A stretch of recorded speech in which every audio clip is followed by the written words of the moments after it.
Masih pertanyaan lagi jemaah sekalian, kenapa Allah nggak bisa kelihatan?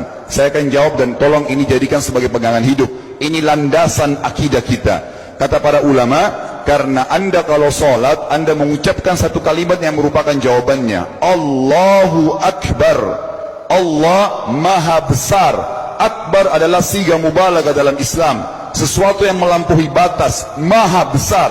Kita terangkan. Kata Nabi SAW, perumpamaan bumi yang kalian tinggali ini dibanding dengan langit pertama di atas kepala kalian, ada 7 lapis langit. Allah mengatakan, sab'an shidada, 7 lapis langit yang kokoh. Alladzi khalaqa sab'a samawatin tibaqa, yang menciptakan langit tibaqa bersusun, 1, 2, 3, 4, 5, 6, 7. Allah di atas langit ke-7. Kata Nabi SAW, perumpamaan bumi yang kalian tinggalin dibanding dengan langit pertama di atas kepala kalian, ibaratnya seperti cincin yang dibuang di padang pasir. Jadi kita tidak akan pernah bisa melihat ujungnya langit karena kita sangat kecil, dan ini terbukti secara fakta. Apakah anda sudah tahu bahwasanya miliaran bintang-bintang yang ada di atas kepala anda yang jaraknya sekian miliar tahun dari bumi, dan sekian miliar tahun lebih besar daripada bumi, sekian miliar kali lebih besar daripada bumi, itu semua berada di bawah langit pertama. Manusia tidak akan pernah bisa memegang langit ini dengan telapak tangannya, karena dari sini saja ke Pluto jaraknya 270 tahun. Nggak bakal bisa ada astronot dikirim kena mati di tengah jalan. Jaraknya jauh sekali bintang-bintang, dan semua berada di bawah langit pertama.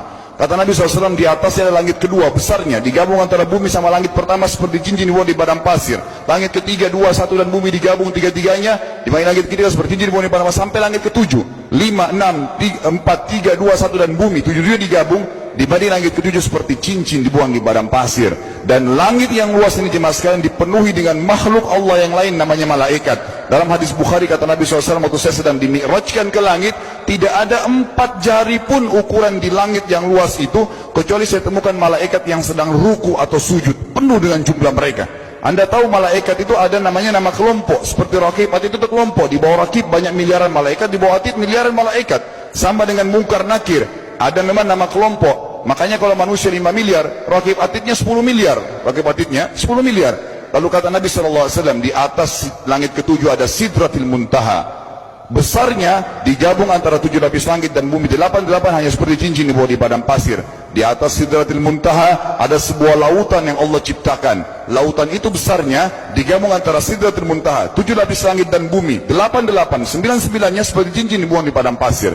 Makanya kalau anda baca Quran, anda baca ayat wa kana arsyu 'alal ma', singgasana Allah di atas air. Ini maknanya, air adalah ada lautan. Lalu kata Nabi SAW, arsy-nya Allah di atas lautan itu singgasananya Allah. Besarnya digabung antara lautan, Sidratul Muntaha, 7 lapis langit dan bumi, 10-10-nya hanya seperti cincin dibuang di padang pasir.